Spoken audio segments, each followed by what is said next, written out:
Should you travel to another city for a cleaning job? That's the question. I'm Angela Brown, and this is Ask a House Cleaner. This is a show where you get to ask a house cleaning question, and I get to help you find an answer. Now, somebody wrote into the show and they asked this question, and I wanted to interrupt what I was doing, and I wanted to answer it immediately. She said, I'm from Denver, Colorado. I've had a customer for 2 years now, and he just moved to LA, and he wants to fly me out to LA for 1 whole day and 1 whole night. He's requesting me to unpack his apartment and set him up and organize his unit. How do I go about charging for a 1-bedroom, 1-bathroom, 900 square foot apartment? He's already paid $789 for my plane ticket. How do I charge for that? Please help and thank you.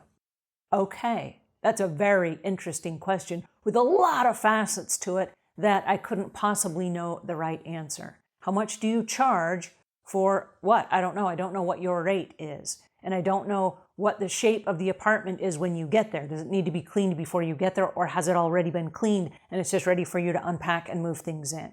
Are you just unpacking, or are you also cleaning? Because if you're also cleaning, my question is, will you be taking your cleaning caddy and cleaning supplies with you?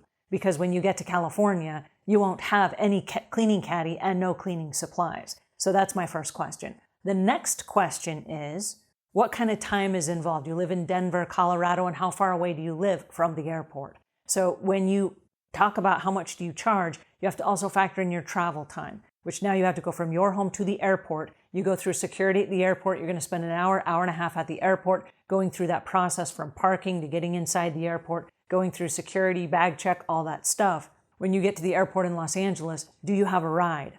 So do you need to arrange for transportation? Is that transportation part of the job that you're bidding for? Or is he going to come pick you up at the airport? I don't know, and it wasn't specified. Now, it wasn't also specified, where are you staying when you get there? So I don't know, are you staying at his 900 square foot apartment with him? Because you said you would be gone for 1 day and 1 night, right? So you're staying overnight. Where are you staying?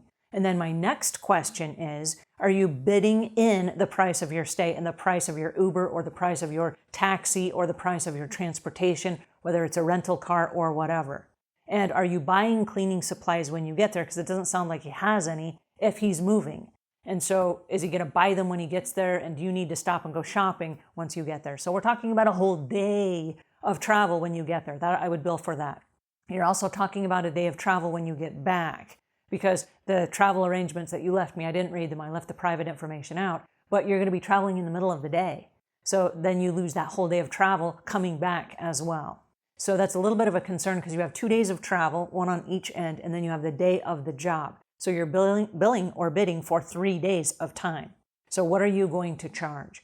The next thing that pops up in my mind is it is a 1-bedroom apartment.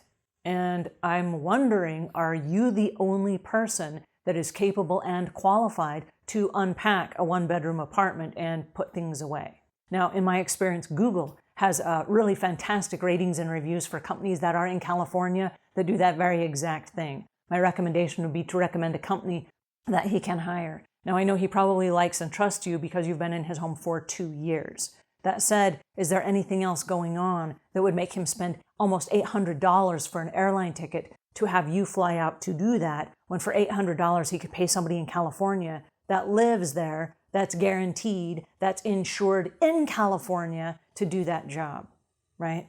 So I don't even know if your insurance travels with you if you were to go to another city.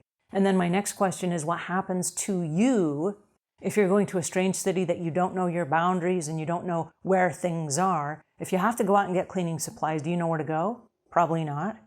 If you don't have transportation and you don't have a place to stay, are you safe?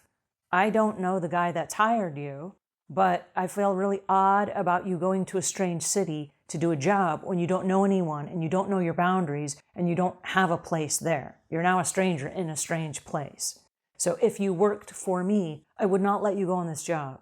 And if it was me and I got the job, a part of me would be like, oh, cool. I think that this person thinks so much of me that they're willing to pay this much money for an airline ticket and they're willing to fly me into the city because they think I'm a really great cleaner. I would be really flattered and honored for a minute. And then my red flag antennas would go up and I'd say, wait a second, this doesn't make any sense.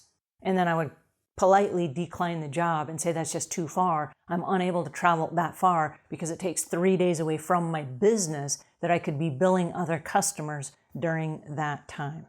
So what's happening that you've been invited and paid to go to California to unpack a 1-bedroom apartment? That's my question. I don't know if it's a love relationship. I don't know if it's human trafficking. I don't know what the situation is, but all of my little spidey antennas are up. And my suggestion to you would be, don't go. All right, I hope if you decide to take the job that you are very, very safe, that you have all your precautions, that you are alerting other people that you know where you're going, the address of where you're going to be, have somebody call and check in on you, and all of those things. And so those would be my recommendations if you decide to go, but my suggestion is don't go.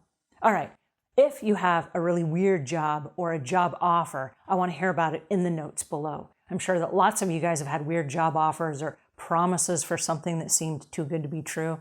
What was it? I'm super curious. All right, until we meet again, leave the world a cleaner place than when you found it.